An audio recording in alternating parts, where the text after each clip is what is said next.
Start. Start. All right. Hello, friends. How are you? Hi, everybody. Muhammad Daniel from Elixir Fragrances back with another video. So, guys, as you know that yesterday I made a post on Instagram and Facebook that today it's going to be very interesting because today I have a very special guest from Indonesia, Mr. Buyung from Flaming Trishul. It's Instagram profile, one of my very close friends from Indonesia. So I'm very much honored and I'm very much thankful that give his such precious time to us. So without making this video prolonged, I would like to request Mr. Boyong to introduce himself by himself.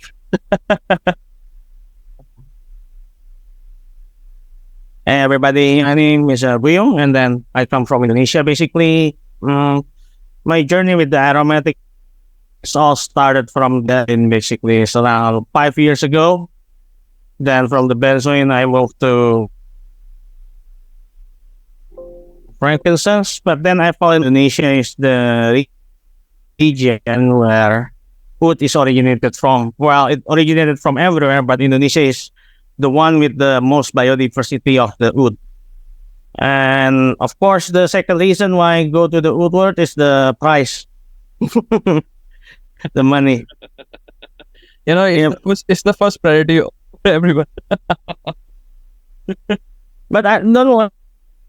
I really love. Actually, now I'm still burning it. Okay. Yes. So, brother, without we should move further. That as I have studied on different platforms, that Indonesia have different, couple of species of agarwood. So, can you please briefly describe us how many species can we find in the Indonesia? Because I believe that Indonesia is covered with full of nature, especially in the agarwood. The one that is that are already on the records, 19 species. 19 species, and then it's divided into 19. Oh my goodness. 19 species. Yeah. 19 species, and then out of those 19 species, it's divided by the genus of Grynops or genus of Apilaria. And then actually, we'll see if you learn about the geography, you'll know there is a line called the Wales line, right? The Wales line is basically the line between what's supposed to be the Asia and Australia Ice Age. Okay. In the Wales line, beyond the Wales line, then it will be Grynops. Okay. Mostly there will be Grynops. Okay. But then if you go to the west of Wales line, it'll be Apilaria. Okay. Yep. So, what is the out of the Aquilaria and Gyrinops, what is the maximum ratio of the Aquilaria and Gyrinops? Means that how much percentage of Aquilaria and how much percentage of the Gyrinops available in Indonesia? It all depends, man. Okay. I think right now most of people are cultivating the Malakensis. Okay. So let's say in Lombok, in Lombok there are a little bit of mismanagement before between the forestry department and then the local Lombok. So basically in Lombok, the endemic one is a species called Grynops firstagi. Okay. But then the people, from the forestry department, they just, okay, Lombok is very rich on agarwood, so let's plant agarwood. But they don't think about the endemic species, so they just grow the fences. That is one of the disaster. Then those disasters start and it spreads even to Flores. I understand. I think you have purchased some of my forests before, right? I have tried some of your that oil. Yes, I have tried. I have. Flores. Yeah, Yeah, yeah, the yeah. Flores. Yeah, that one is the endemic one, Rhinops. But if you go to Lombok by yourself without a proper knowledge and everything, most of the people will give you the local Aquilaria, Okay. Malacensis. So, brother, one more thing which I just want to ask you, that in Uh, most of the countries in which the agarwood is grown, there are two different types of perception regarding wild. Okay, I'm not talking about the cultivated. I'm talking about the wild. There are different perceptions. Like one of few of the people, Okay. they think that if the agarwood is grown only in the forest and is naturally infected by thunderbolt, lightning, animals, then we can call it only wild. But if that agarwood is grown in the private land and is naturally infected as well, this is not wild. uh, So there is couple of perceptions. So what do you think? How do you define that wild actually?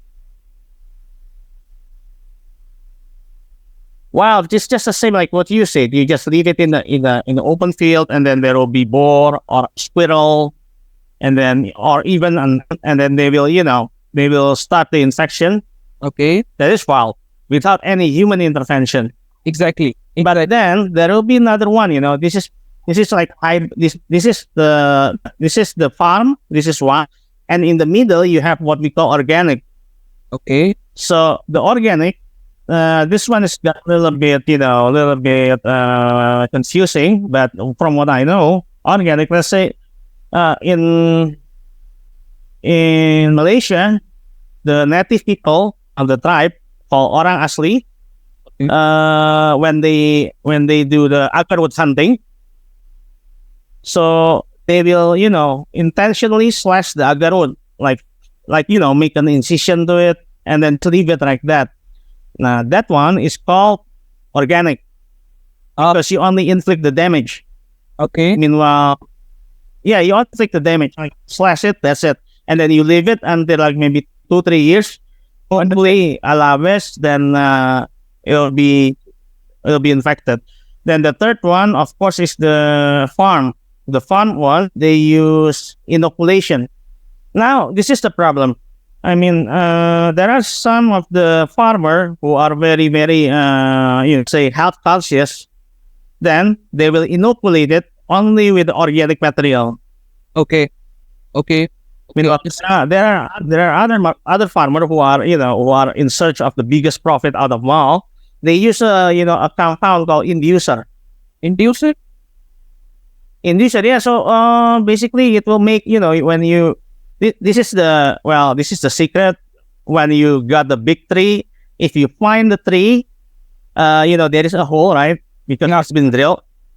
This is the dry tree, and then if you drill it, if you open it, and then there is a part that are already loose wood, but the color is purple, then they use inducer.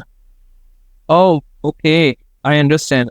Yeah, this same technique. I think that I have seen some videos. This same technique was used in Bangladesh also. But only used with the rod, metal rod that. Okay, okay. So, brother, for example, nowadays, because in Indonesia and in Malaysia, I believe that there are still some wild agarwood trees. Okay, and I Yeah, think okay. that there are few, but in India, uh, currently it's very difficult to find the actual forest-grown agarwood tree. So, Oh yeah. yeah, people in Assam, what they have done is that they try to grow agarwood tree in their private land. But there are two type of people. One of them try to inoculate tree when the age of that tree reaches to 6 to 7 years, and one of the people, they try to have natural infection in their tree. So, but if I ask you that if the tree was naturally infected but was grown in the private land, what do you think that it's what we call them, natural, sorry, a wild or a cultivated. You mean how do I classify it? Either it's cultivate or wild. Yeah. So basically, I also made a video Ah. regarding this, and according to my knowledge, what I analyze is that if the tree was grown in the private land and was naturally infected, then we can call it cultivated wild. What do you say? And then you don't. Sorry? And when the oil don't do anything, right? So it's just like bam, it get infection. Yeah, natural infection. Like after 15, 20 years. Well, for me, it's a wild. It's a wild. Okay. Although it grows in somebody's property, Yeah. but the way you grow it is wild. Okay. So, You know that yeah. I have already. Sorry. I have already about the organic concept of organic, right? Sorry, what you say? Hello. Yeah. What you I have already explained to you the concept of organic agarwood, right? Exactly. I understand that. Yeah. But still there are, I told you that there are different perception. Every vendor, every distiller, and every farmer had its own perceptions regarding agarwood. But we will go for the majority, and the majority is what you have already told us.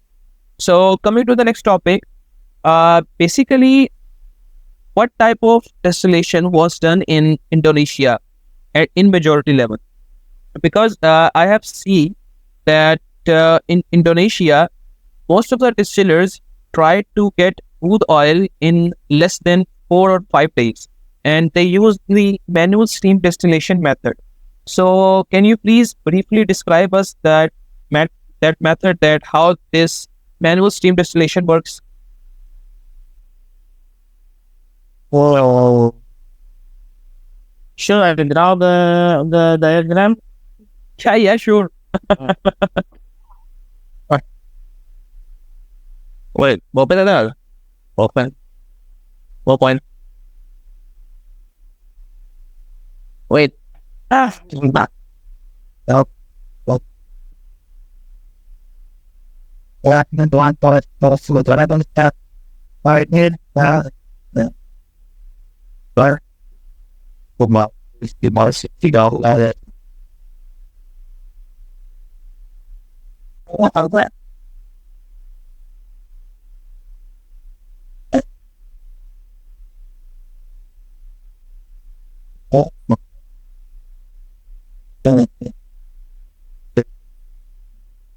So you asked about the technique that Southeast Asia use, right?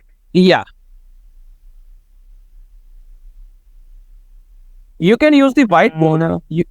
Brother, you can use the whiteboard. There is a whiteboard option in in Zoom. There is a whiteboard option. Yeah, I will share you. Ada whiteboard there. Can you see this whiteboard? You can draw this. Yeah, I got the. You can draw here. Yeah. Yeah, it's still. Oh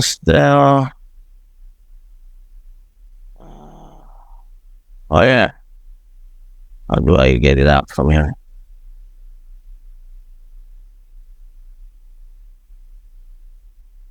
Ini apa sih gimana? Apa sih mau? So on the left side, there are several tools you can use to draw the diagram. There is pencil, shapes, sticky notes, whatever you want to use. Iya. Ini gue mau gambar di sini. Di sini tidak ada. Ini di depan ini gimana gambarnya? Apa sih? Well, like you will like that.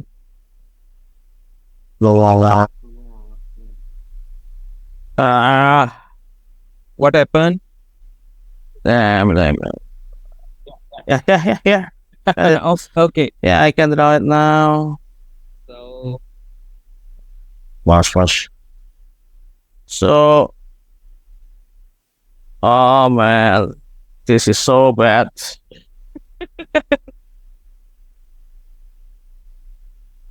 Then it's so bad. Okay. So, ada ini ya? Okay. Okay, well, damn. Just write it in. Let me just draw it in. Never mind.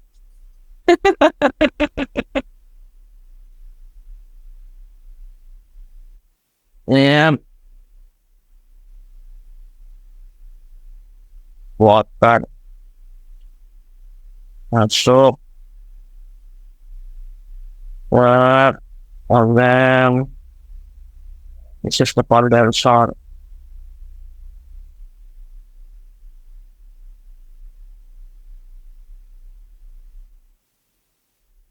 So, I don't know whether you can see this. Okay. Yeah. Can you see it? Yeah, I can see it. And so how basically, does this work? so first we have to fill out the water under here.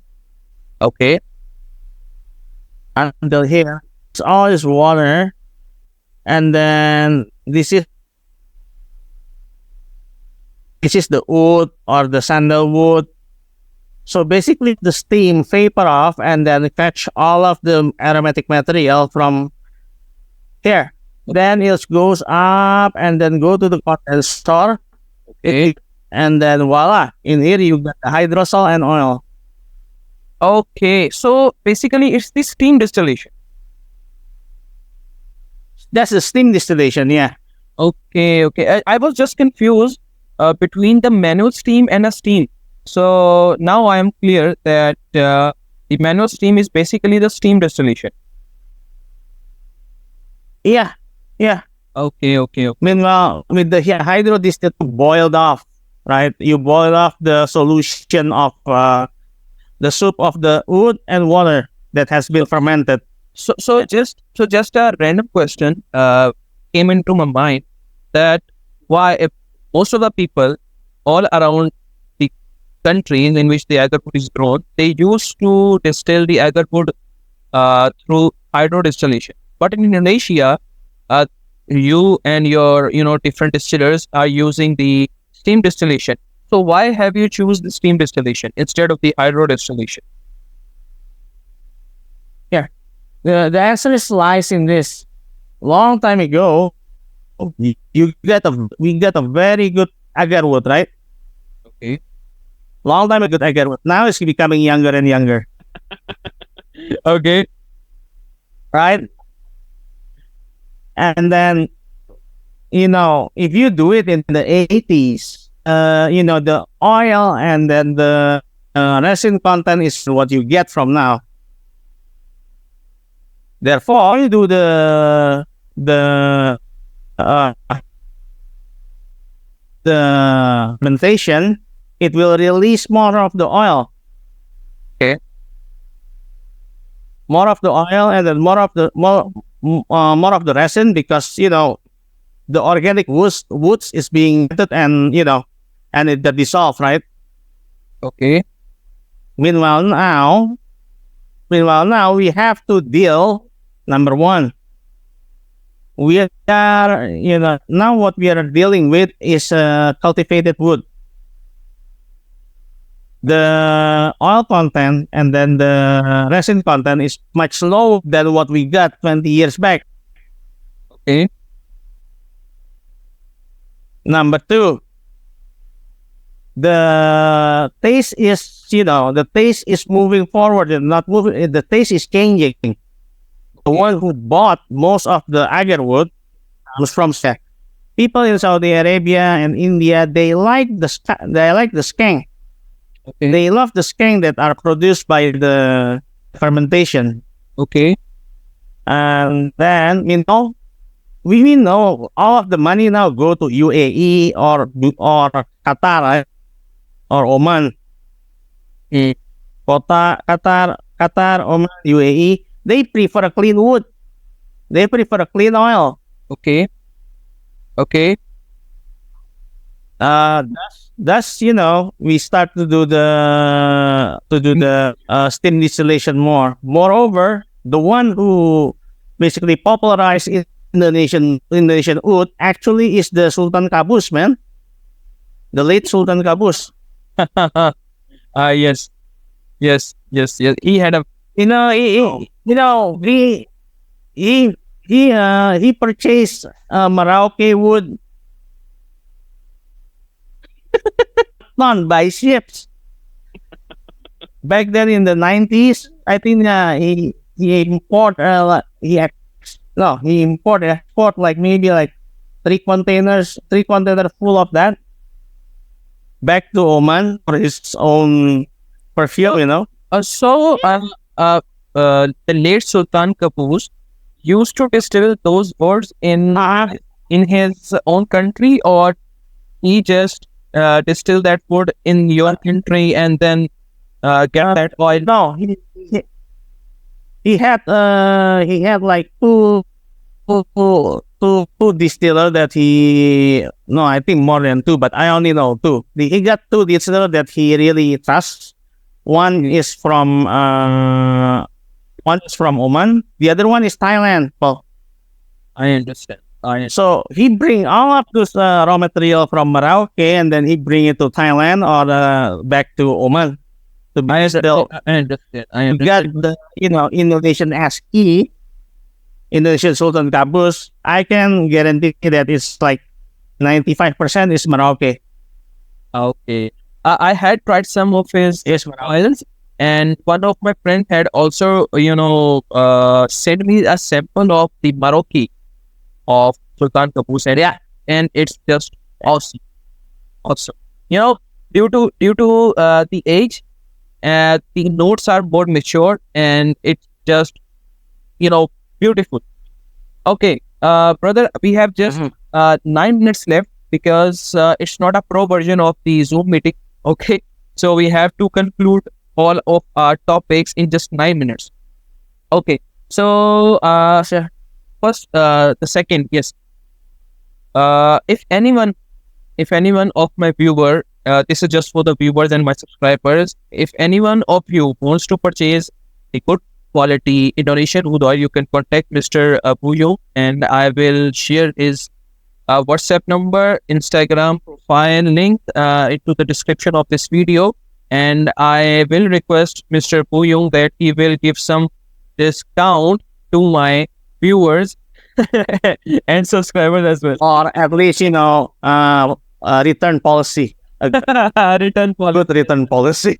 But I will Good return policy. but I will guarantee all of my viewers that they will definitely love the quality of Indonesian Oud Oil. And if you want to explore more, because we all are learners, and as being an agarwood lover, we have to explore more and more about different oud oils. So Mr. Buyung is the only source for this, and he will help you learning more about the Indonesian agarwood. So, brother, just to cut it short, because Indonesia had vetiver and sandalwood also. Okay, so just Okay. just Okay. briefly describe us about the vetiver and sandalwood, that in which areas of Indonesia the sandalwood and vetiver are grown, and what is the quality of that aroma, and how does it differ from the Indian sandalwood and Indian vetiver? Okay. Let's start with the vetiver. Indonesian vetiver is much more. First, it's much more grounding. It got a little bit of chocolate smell inside of it. It's Okay. dry, not fresh. Okay. So you won't catch any. Meanwhile, if you smell rukas, it's intoxicating, grassy, right? But it looks very grass. Smells like a grass. Green, meanwhile, Indonesian, no. The color is brown. It's a little bit smoky, very grounding. Also, chocolatey. Okay. Chocolatey. I had tried Indonesian vetiver once, and it's just wow. The smoky tone, the leathery, the chocolatey note inside that vetiver is just mind blowing. And I love that vetiver too. And what about the sandalwood? How much is differ from the Mysore or Indian sandalwood? Eh, kind of oil that you're asking, like the root oil or the, the normal oil? The root. Let's just do normal oil. Yeah. The Normal oil, right? yeah. Uh, normal oil. Sandalwood tend to be spicier and much more citrusy compared to the Mysore, for example. And I've never seen Indian sandalwood before other than Mysore. So for Mysore is much more, creamy and umami. And the sweetness, Mysore is just okay. But the sweetness of the Indonesian sandalwood. the sweetness of But if you go to the root sandalwood, yeah. huh? Sorry, your voice is just cutting. But if you The sweetness of the Indonesian sandalwood.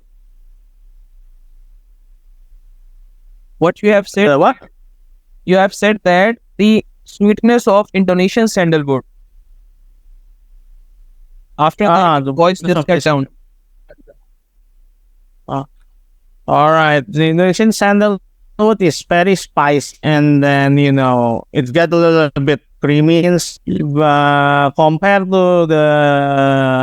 compared to Mysore. Yeah. Mysore is much more consistent in the smell. Exactly. So let's say if you want to an atar, since I'm Indonesian, every time I make an Indonesian sandalwood, there is always a problem. It doesn't act like like sandal oil is supposed to be, like transparent. No, it got its own note. Okay. I understand. If you choose the Mysore sandalwood, then it's just going to replicate what I put, very transparent. Okay. I understand. That's sandalwood. I understand. So, do you also deal in the vetiver and sandalwood? Yeah, vetiver sandalwood. I deal on that. So Actually, if any one of my customer needs the sandalwood, vetiver, patchouli, and some agarwood, you can give him the high quality. yeah, I can give him. I can Okay. give. That's great. That's great. So, Inshallah, every essential oil from Indonesia I could provide. Inshallah. Inshallah. So, thank you very much, Brother Buyung, for giving your precious time for having with us. And I believe that this podcast, this meeting would be very beneficial for both of us and for our viewers as well. So, the time is running out. Sure. So, we have to end this meeting. Yeah, well, we will, inshallah, be in contact, and let's see that what my viewers and subscribers can get, could get out of this meeting, inshallah. So again, thank you for your time. Thank you for having with us, and Thanks also to let me into your podcast. inshallah. Okay, sir. Allah Hafiz. Take care. Allah Hafiz. Bye. Allah Hafiz.